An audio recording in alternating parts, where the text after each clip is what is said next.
Thank you, Martin. So without any delay, I will call up on stage Ronnie and Feriel. I don't know where she's sitting. She was here, there you go. So Feriel Zerouki, you are the president of the World Diamond Council and Senior VP of Corporate Affairs at the De Beers Group.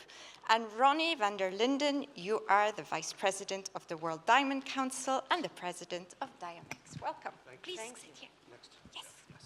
Please, please, please. So, in the interest of time, and I know this was a much anticipated session for today, we will just directly dive into the subject, which is the G7 import restrictions. And I've been hearing so much about this, but what I wasn't aware is the confusion that is around this subject. And maybe, Feriel, you can help us shed some light and just try and explain to us the difference between restrictions and sanctions. Thank you very much, Margot, and it's a pleasure to be here to talk about this important topic. There is confusion, and I will do my best to clarify certain confusions. But even in today's panels, we've heard the word sanctions being used quite a lot when we're talking about the issue of the G7.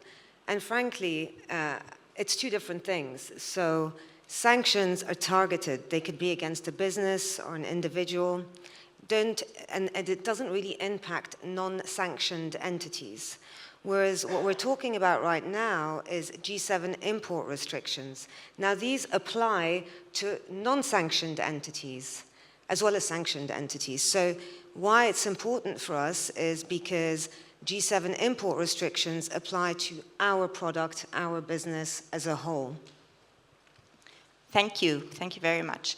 And if we delve a little bit deeper, could both of you, maybe representing the World Diamond Council, share with us the Council's position in regards to these current restrictions? Well, for that, I'm going to give somebody who's very talented in sanctions and restrictions and the president of the World Council the microphone. Thank you. So, from a World Diamond Council perspective, we strongly believe that African producers should have the right and independence to certify their own product. Why is this very important?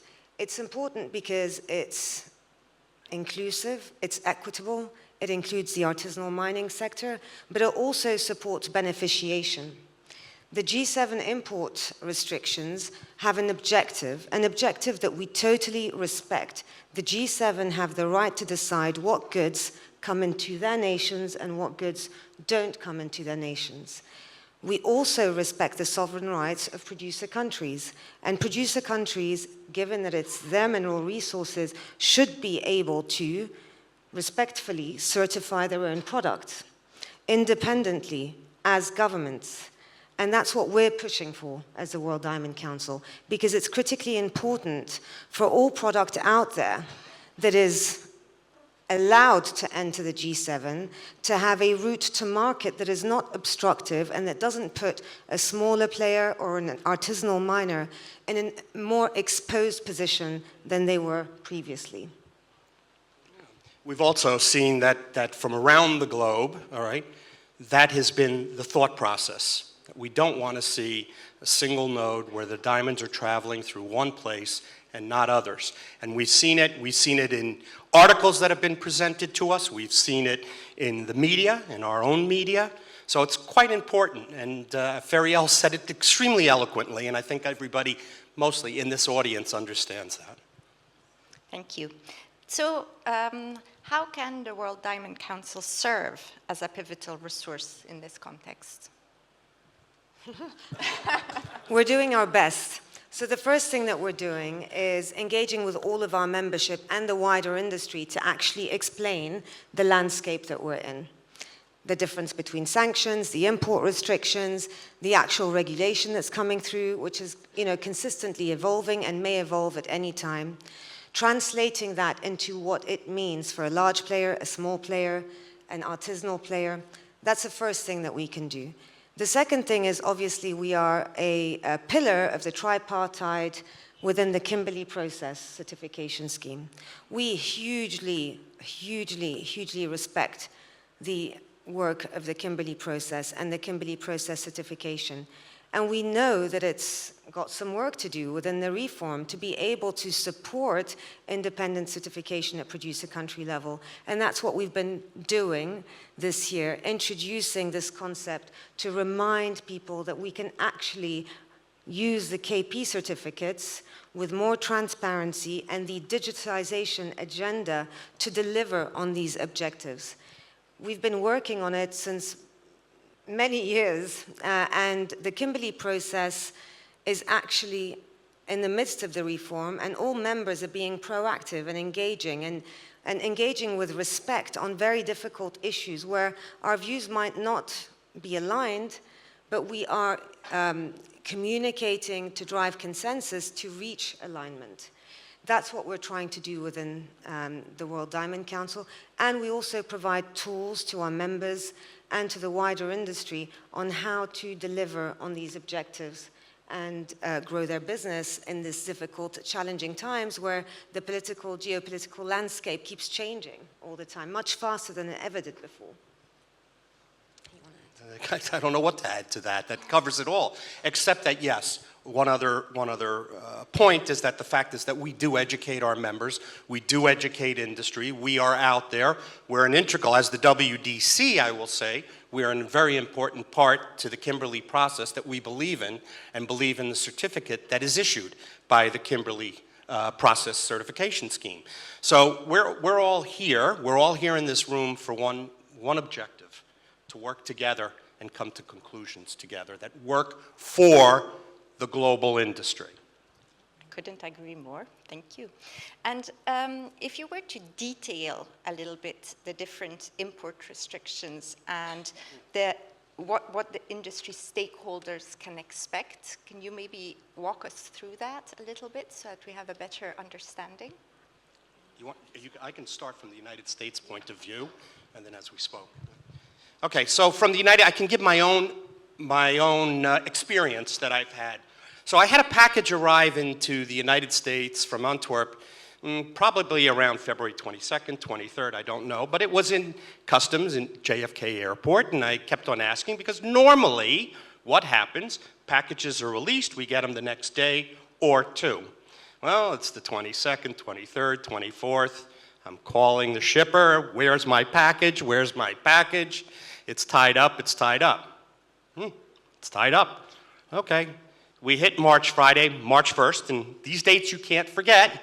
All right, Friday, March 1st, I get an email from the shipper asking me for the new attestation that has been provided by the United States. So on March 4th, what we do in the US is provide a letter to the shipper with a declaration, an attestation. And mind you, everybody, providing an attestation is legally binding. You better have the paperwork and everything else to provide if you're asked any questions when you're putting this on a document, with your signature, no less. So I will provide you, this is how it's written, subject self-certification, U.S. Customs and Border Protection, for non-industrial diamonds with a weight of 1 carat or greater, effective March 1, 2024. I certify, this is one paragraph, I certify that the non-industrial diamonds in this shipment were not mined, extracted, produced, or manufactured wholly or in part in the Russian Federation, notwithstanding whether such diamonds have been substantially transformed into other products outside of the Russian Federation.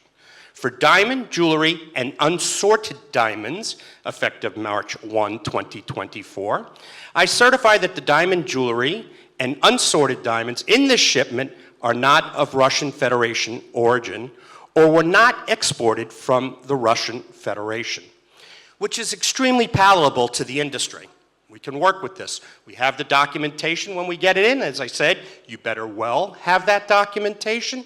And what we're hoping, and all of us in this room and those that are listening in, know that as of September 1st, we're waiting to hear whether there's going to be whether the G7 governments are going to provide further guidance. I will say here in this room, I hope that we stick to this current attestation that works for industry. Thanks, Ronnie. So I was one of those on March 1st that didn't sleep. I was waiting for the guidance to come out and refreshing to see what was coming our way. Let me say this. I think there's a commonality across all of the different legislations where there is a size commonality. So on the 1st of September, you've got 1 carat and up. The surprise to us was that it applied to rough and polished, because our assumption was the focus should be polished, given on the 1st of March, all the rough was banned, essentially. And we wish that 1 rough carat diamond could turn into a 1 polished carat diamond, but unfortunately it doesn't work that way. Maybe technology like Sonova can help us get there one day, but we're just not there yet. And similarly, as we hear of 1/2 carat and up, we're hearing it's 1/2 carat rough and polished. So this is something that is of concern, because for the same reasons. When we're talking about 1 carat and up, 1/2 carat and up, that's polished. In the trade, we would say for grainers or +11s, right? So it just, that's why we assumed the information was on polished. But across all, it was about 1 carat rough and polished. Across all, there was this view of direct imports of jewelry being totally banned. The EU indicated that by the 1st of September, they might be including indirect jewelry. But then there are slight differences. For me, and I'm not biased here, it's just fact, I believe that the UK has got the most comprehensive legislation, because it respects the Kimberley process, it requires the evidence, and you've just heard a whole day full of industry initiatives on traceability and evidence that we're working on, that we're quite advanced on, so we do have that evidence. And it also includes legislation around old stock, grandfathered goods, goods that were purchased before the 1st of March. They were outside of Russia before the 1st of March. And that, from an industry perspective, all makes sense. And so the UK is the only one that has the policy on grandfathered goods. That was missing from the EU, also missing from the US. And so from a US perspective, I would hope that they would include that, because it's really important, because trillions of dollars are in the US consumers' hands. You know, we all have, as consumers, jewelry that is estate jewelry or inherited jewelry, etc. And we need to maintain confidence in that product. So it's really, really critically important. Ronnie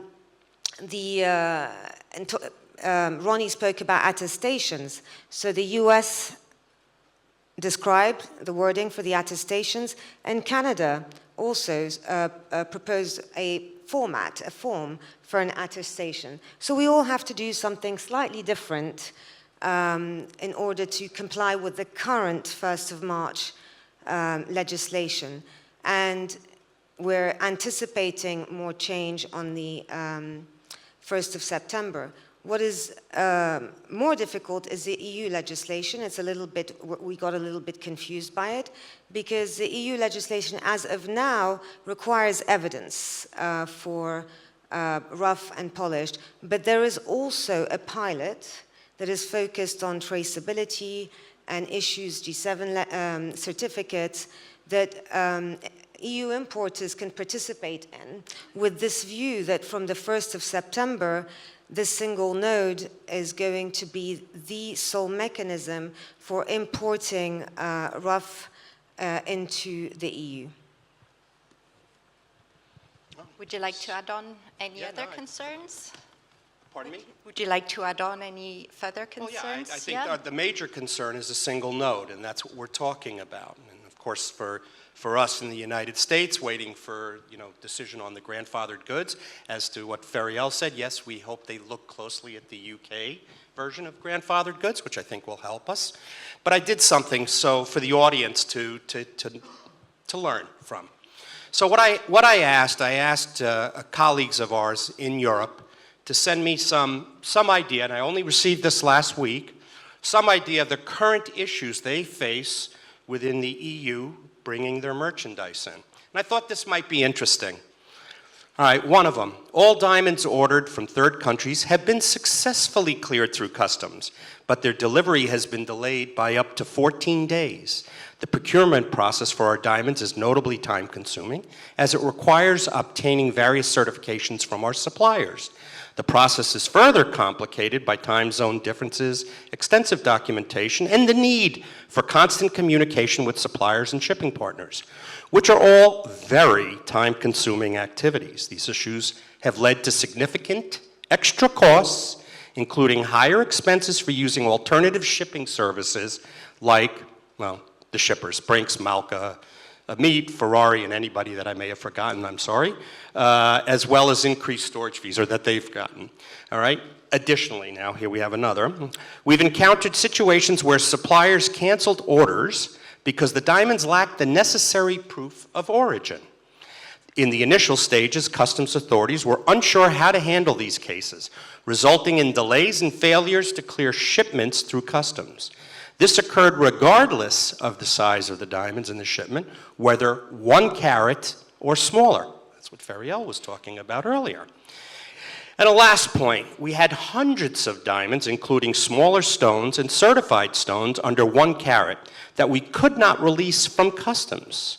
This was due to the conservative approach customs in the absence of clear guidance, which left customs officers to interpret regulations on a case-by-case basis.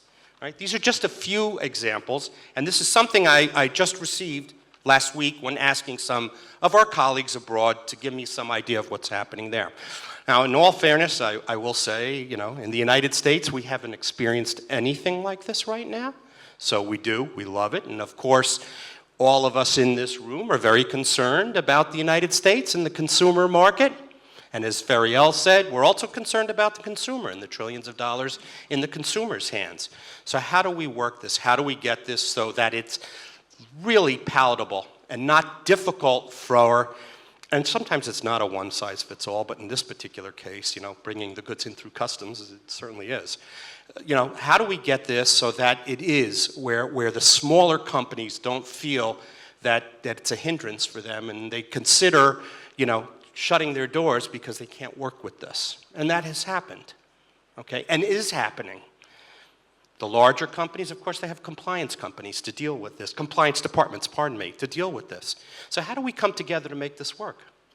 Make it work, make it be successful. As Feriel said, we understand where the G7 wants to go. We'll work with them, but we'll work with them as a global industry, not individuals. Would you like to add on to that, Feriel? Well, yeah, I mean, I just want to say that really the objective here is to facilitate African production or North American production into the G7 countries, right? Not obstruct it. We are facing a future mechanism that might not be effective actually to support the G7 objectives. We're here to help the G7 meet their objectives. And we know as diamond industry experts and supply chain experts what works and what does not work to meet those objectives. And so we believe that actually we're best placed to be engaged with to deliver the best type of mechanism to meet these objectives. And we think that the G7 should actually also do better to engage with African producer countries, because some of these legislations that are being created outside of African producer nations are actually impacting the development agenda of African producers. And there is no real reason why we can understand why African producers cannot be certifying their own diamonds. Yeah. You heard it. We certainly believe in that. And actually, you heard others speak from the tech side, okay, and the tracing side. We heard him speak how the diamond industry benefits a number of these African countries in a way, whether it's education, health, et cetera, et cetera. So speaking to what Feriel says, again, we look at everybody in this room and we say, hey, this is what we need to continue to do, this is what we need to continue to promote, and this is what we need to continue to support. Absolutely. Well, you've made my work very easy because I hardly had to ask any of the questions we had prepared since you just went through them on your own. And I really appreciate that. And I think now maybe we can turn to the audience, and we prepared 2 Slido questions that we would like to hear your insights on. So it would be great if you could pull up these one question at a time and get the feedback from the audience.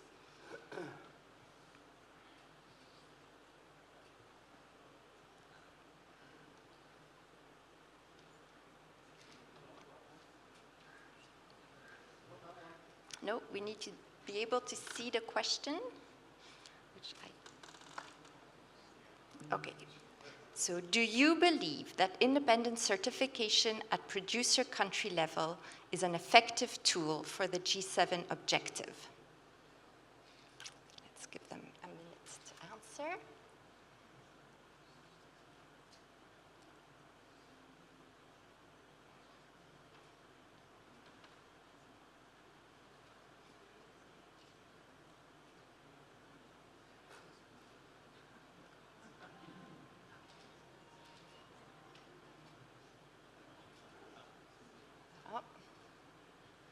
Things are moving.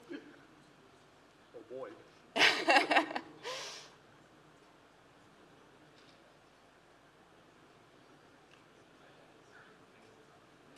So it does look like we have a trend here.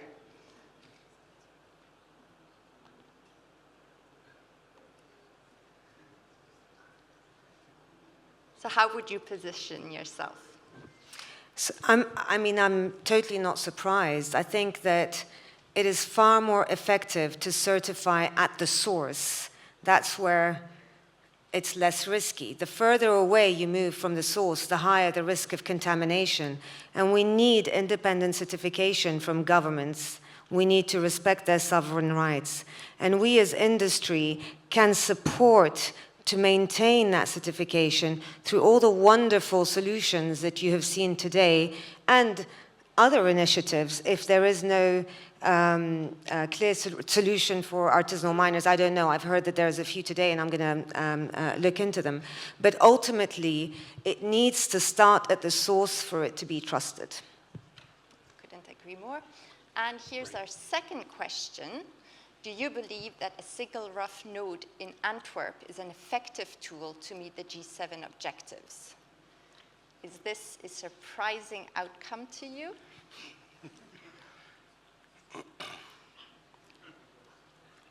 How many people from Antwerp are in the room? Yeah. What do we have here? We have mainly no's. It's not effective. Sorry, I didn't have my glasses on. I had to look closer to make sure I got it right. No, I totally agree with it. We all agree with it. That's what we were talking about earlier. What are the impacts of having this single node? What does it I think we discussed it earlier. Yeah, it truly means, do you want to, go ahead. Yeah, I'm happy to take that one. I mean, if for the EU, if there is a single node in Antwerp, that's absolutely fine, because it's its natural route to market to go via Antwerp. The issue becomes a problem if for the US, for Canada, for the other G7, the goods have to go via Antwerp in order to be distributed, because that is simply not their natural route to market. And what tends to happen if you force it through is the backlogs, and there's been many, many examples of those backlogs, but also additional cost. And who's going to pick up that additional cost? Is it the US consumer? Because that additional cost is not going to be applied to the EU consumer. And so for everything to be equitable, it needs to make sense. So we're totally supportive of a rough node for Belgium in the EU, if that's what they want to do. That's their right, it's their prerogative. But it's not right for the US consumer, it is not right for the African producer, it is not right for the Indian trade. It's just not fair, and it's not right. And it adds costs to a product where actually any additional costs that or any additional revenues that we create will go for profit and will go for development in order for the businesses to be able to secure development in every single area where they operate. So if we talk about, Feriel was talking about delays. In today's world, we can't afford delays, all right? We need to get and receive our merchandise as quickly as possible. The cost of money that's there, and it just, you know, these delays can cost us a client as well. So if we have to go through a circular route in order to bring the diamonds into their final destination, as Feriel was saying, the cost is astronomical. Shipping is astronomical. The delays are absolutely costly. You know, things are always challenging and so. But we're in a really difficult market now. So now, especially, the delays are costly for all of us. Thank you so much. Maybe to just close this panel discussion, do you have any words of wisdom or recommendations that you'd like to share with our audience? Yes, two things from me personally. Please do engage with the World Diamond Council and other trade associations that are diamond experts, supply chain experts, when thinking about developing legislation on traceability or any type of legislation that's going to impact that sector, because the trade is your ally. And the second thing is, please do also engage with those countries where the product comes from. I absolutely encourage the G7 to have an outreach program with the main African producer countries. You've heard Tom Moses say 10 producers equals 85% of global production. It's consolidated. It's not like a very big deal to engage with 10 producers. Thank you. No, we heard him say it's the opposite of the colorstone industry. So it is rather, nothing is simple, but it is rather simple to engage with these countries and get their opinion.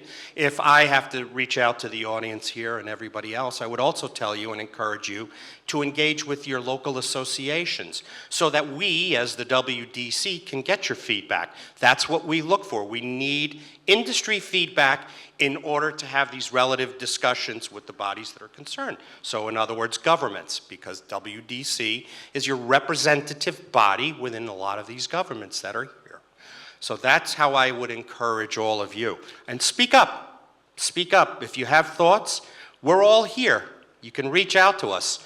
Our executive director from the WDC, Elodie de Guzan, is here 24/7 to serve. She might not like me here saying that, but she is here to help all of us. And on that note, I just do want to say one thing because we failed to. Thank you, DMCC. Thank you, Originall. We appreciate this, and we appreciate the opportunity to speak to all of you. We thank you. Thank you very much, Feriel. Thank you, Ronnie.